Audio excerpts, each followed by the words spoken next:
There is no shortage of excitement in the market this week. I don't know if you were watching crypto over the weekend, but holy cow, it continues to impress. I said that 69,711 was the number to beat for Bitcoin, and if we could stay above that, we could see that push up to 84.5, and it's looking more and more like a reality. So I'm going to show you SPY, QQQ, IWM, Tesla popping off again this morning, and then Nvidia, of course, Bitcoin, and then I want to put Sofi out there too, because I think Sofi, even though it's grown some legs, I think they still have some distance to run yet. So let me show that to you. So let me pop up here to SPY to see the climb that we got out of the rising wedge pattern, and I said I left that on there because of the support and resistance that we could see. Well, you can check it out right here for these last two candles, the rejection that we got off of this trend line that's here, and then also that spot where we closed right there, and you can see we tried to peekaboo up above it on Friday, but we just got rejected by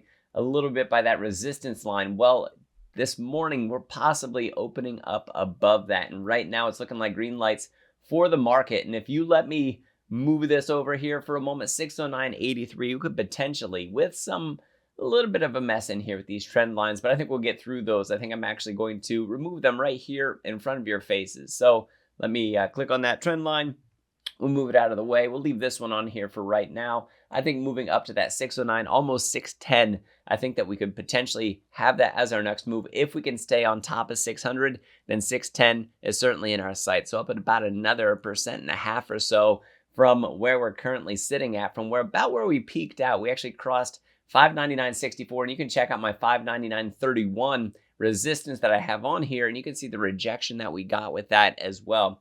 So let's move over to the Qs to see where we can potentially go in the very near future for the Qs, and hopefully I don't keep on moving my technicals. There we go. So I said that we have resistance area up here, and then right here at 513.90 is actually where we have a pretty important resistance. And where did we go on Friday? Well, we had 513.04. So just shy of that for the open, 514.92, almost 515. The top of this, by the way, is right at about, as a matter of fact, I can tell you exactly where it is. Let me click on this. There we go, 515.35. And in the pre-market hours this morning, we're at 515.42. So just barely above that. And then 515.35 is the top of the resistance. Up above that, we get room up to 520, which is absolutely incredible. That's still up about 1.25% from where we're at right now. If we can get up above that resistance, and I think we can. And after that, it looks like I got to draw some more technicals on here because, man, we're just eating up these prices to the upside on this one.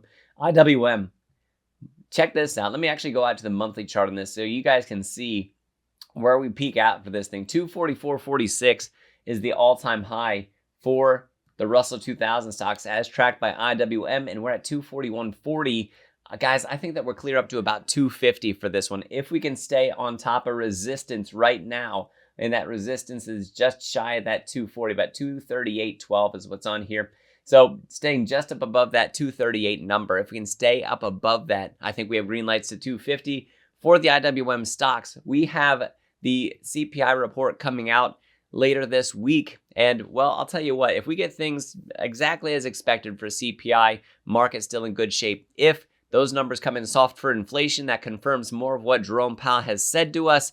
That confirms better Goldilocks scenario. That's even further bullishness for what we see for the stock market, especially IWM with inflation cooling. Anything to the upside up above expectations, probably going to be a little bit of a pain. So we'll have to watch for that, but I don't know that it's enough to stop this train that we're on right now. We're going to have to watch and see. Now, mind you, there is a lot of euphoria that's out in the markets for right now. We also had to pay attention to that I think we are getting pretty close to that peak euphoria in the near term that would allow us to find some sort of soft top where we're going to hit some sort of ceiling and then soften a little bit, hit a little bit of a retest, find out where the floor is on this thing, and then take that next launching point as we have some cooling from an overbought territory for a lot of the stocks that we see out of there and a lot of the indices. So let me pop the technicals back up here. We'll get into Tesla because this morning I had to redraw and repost these over at the Discord, which, by the way, if you want to access these technicals before they hit YouTube, you guys can access that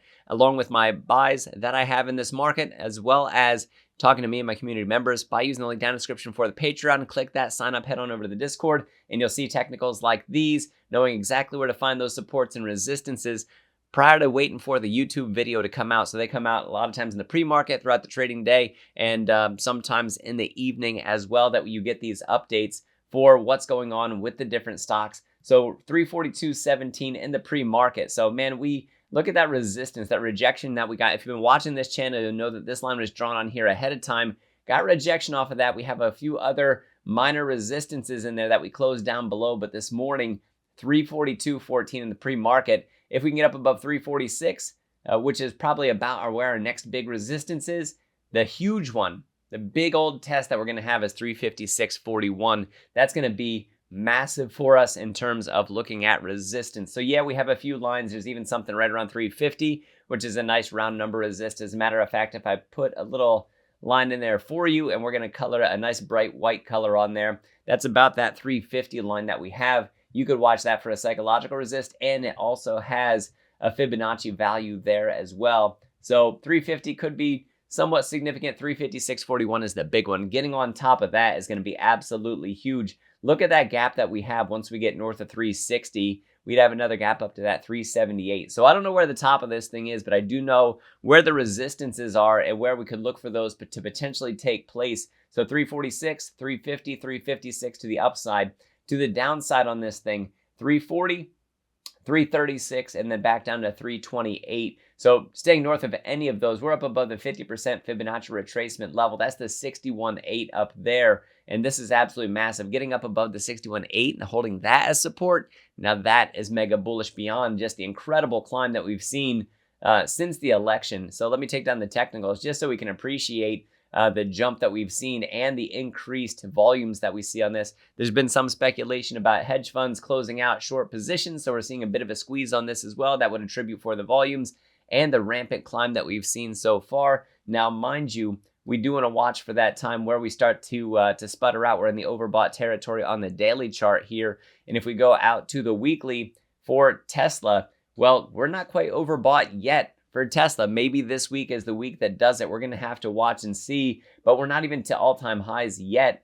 And I don't know that we get there on this run, but we're not that far away. All-time high on this on a split-adjusted basis, by the way, takes us up to 414.50. And so where's that at from where we're at right now? Well, that'd be about another $70. That'd be another 20% off of the climb that we've gotten. So this already is an incredible move for us, and it would take some really excellent euphoria to get us up there. Now, mind you, I think up above this level, you can see any amount of selling pressure that starts to come in, especially given that climb that we've had recently. And if we take a look just real quick at the monthly chart here, we're in perfect bullish territory on the monthly chart, not even close to overbought. But like I said, the higher we climb into this territory up above 350, the more we start to see that selling pressure start to weigh in on this. So we're going to have to watch and see, but we do have a lot of bullish signs for Tesla.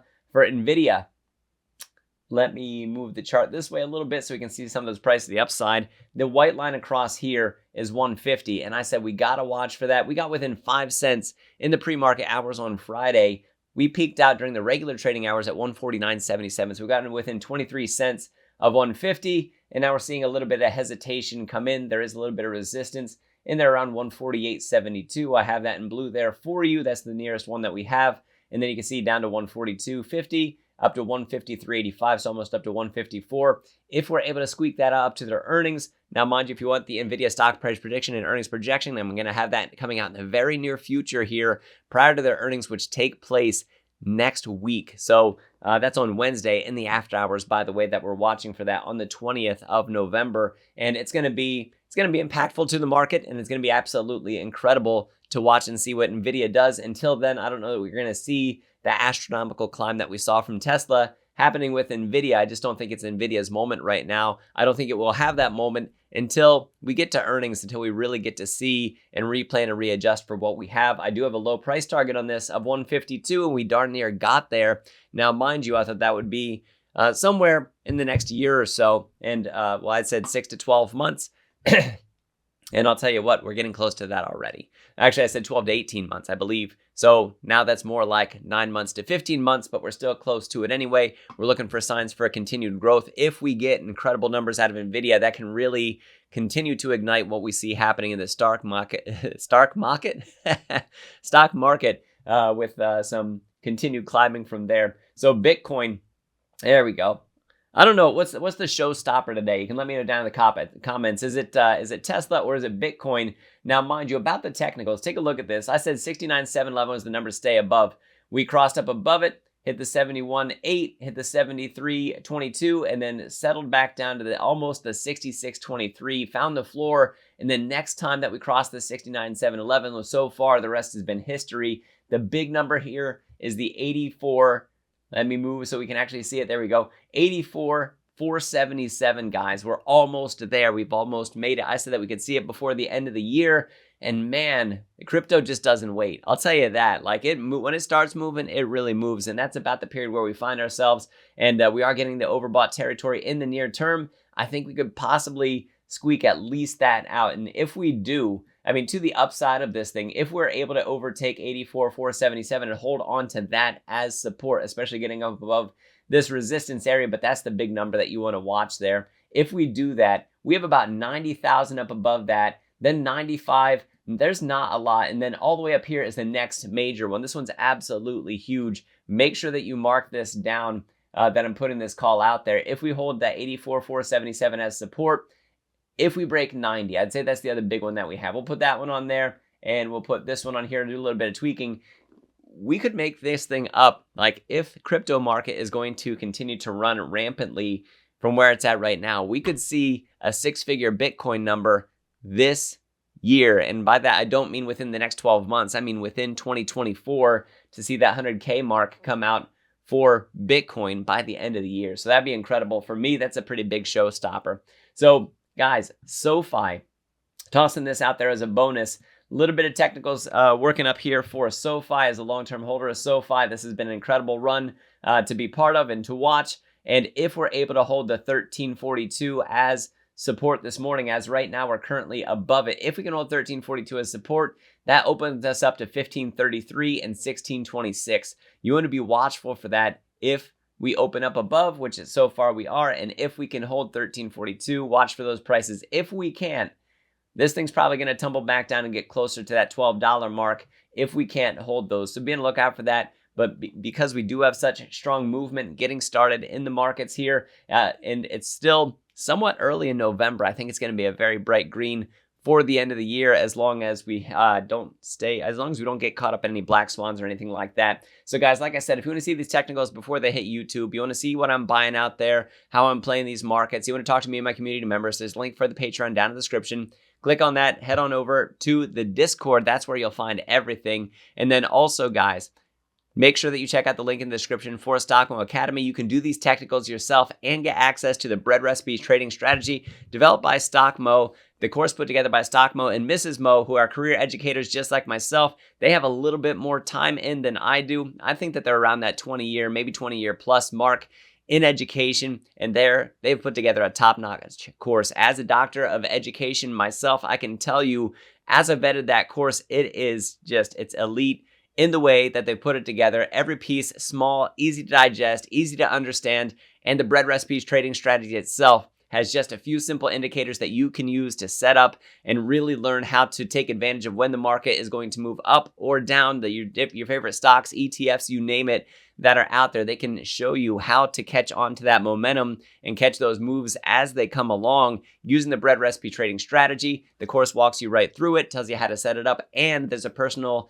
a learning community that goes along with it where you can get personal help within that learning community, and you can see the testimonials over there to see just how well it's been working out using that bread recipe trading strategy. And you can use the discount code DOCTOR, D-O-C-T-O-R. That's going to give you a massive discount on that as well. Guys, thank you for watching. I really do appreciate it. I am Dr. Stock, Doctor of Education. Remember, my friends, that learning is earning. We'll see you in the next video.